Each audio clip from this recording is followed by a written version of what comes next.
ওড়িশার বালেশ্বরের রেমুনার ক্ষীরচোরা গোপীনাথ মন্দির একটি বিখ্যাত বৈষ্ণব তীর্থস্থান, যা মাধবেন্দ্র পুরীর ভক্তিতে মুগ্ধ হয়ে গোপীনাথের ক্ষীর চুরির পৌরাণিক কাহিনীর জন্য পরিচিত।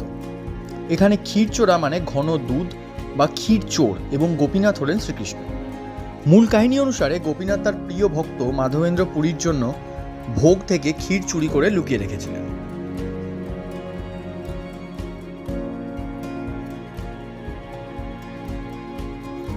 ত্রয়োদশ শতাব্দীতে ওড়িশার রাজা লাঙ্গুলা নরসিংহদেব এই মন্দিরটি নির্মাণ করেন।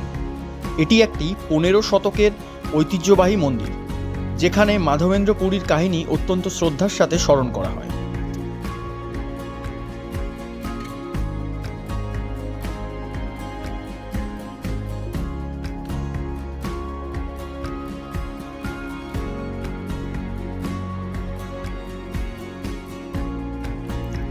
শ্রীল মাধবেন্দ্র পুরী ছিলেন 15 শতকের একজন মহান বৈষ্ণব সাধক এবং গৌড়ীয় বৈষ্ণব সম্প্রদায়ের অন্যতম আদিগুরু। তিনি মাধবাচার্যের দ্বৈত বেদান্ত ধারায় দীক্ষিত হলেও ভক্তি প্রেমের প্রবর্তক ছিলেন। তার শিষ্য ঈশ্বরপুরী ছিলেন শ্রী চৈতন্য মহাপ্রভুর দীক্ষাগুরু।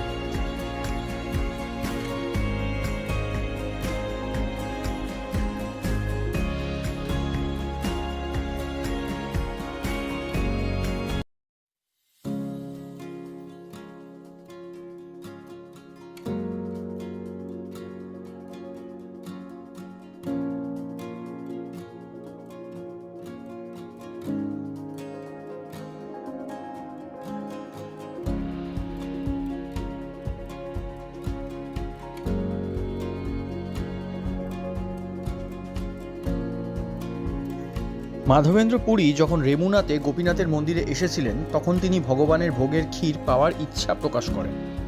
ভগবান তার ভক্তি দেখে মন্দিরের ভোগ থেকে একটা মাটির পাত্রে ক্ষীর চুরি করে লুকিয়ে রাখেন।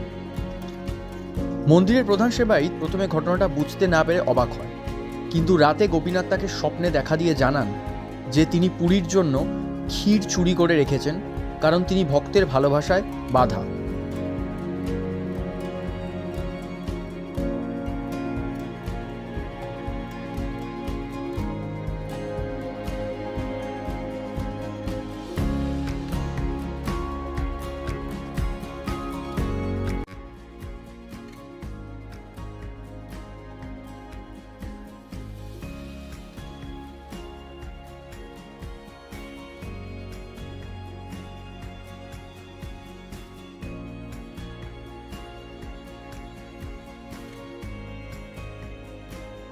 এই ঘটনার পর থেকেই গোপীনাথের নাম হয় ক্ষীরচোরা গোপীনাথ, যা ওড়িয়া ভাষায় ঘন দুধ চুরিকারী।